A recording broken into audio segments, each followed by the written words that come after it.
just got back from getting some food at Mother's. Decided I would throw up a video, and it's one that people have been asking me to talk about. This guy went ballistic at GameStop over Fallout 76 and trashed the place.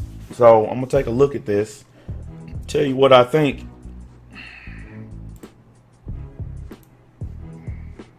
Store credit. I want my money back. Nothing that I can do about it. That's just their policy. Like, it won't even come back in as a return for a brand new game. It's when I scan your receipt, it's gonna see when this one was bought, and it's gonna automatically give you trade credit.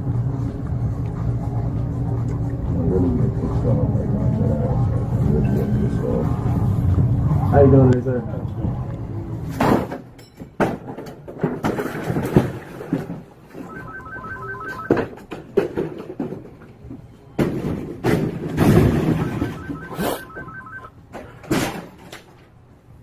Thank you for calling GameStop. This is Brian. How can I help you?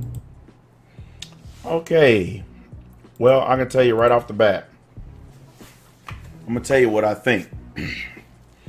Most of you would probably assume that I would just call the guy a stupid thug and this, that, and the other and be done with it. But actually, I'm gonna blame it on, number one, Bethesda, because they put out a game that was incomplete. It wasn't ready. Why do you think they had to drop the humongous game patch the next day for? It was trash. It still is trash. Fallout 76 is one of the worst games that have been released this year. And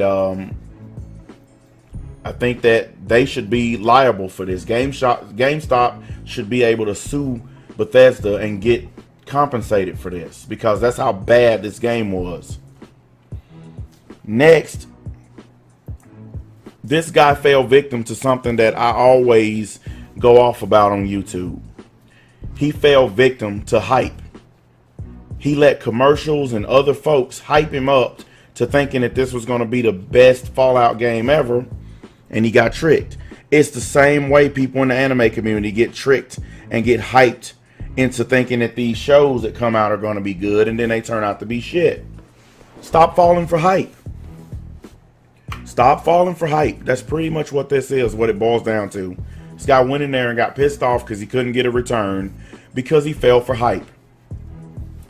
Do some research. Find out about stuff. Don't just take people's word for it. This could have been avoided if this guy would have been more informed about the game he was buying. But also that goes back to Bethesda, because they didn't put out much about the game until it was released. They tried to hide as much as possible because they knew they were putting out a shit game. So I don't blame GameStop. I think GameStop is actually the only victim in all of this. The guy who bought the game is not a victim, especially based on the way he acted. Bethesda, they're not the victim here. GameStop is. So I don't think that you should blame GameStop for this. I think this should be put squarely on the shoulders of the person that bought the game and Bethesda. The person that bought the game fell victim to hype and bought a really shitty game. Bethesda made and produced and put out a really shitty game. The end. It's just that simple, guys. Anyway, dudes, that's how I feel about it. I'm probably going to play my Xbox for a few minutes. I'm out.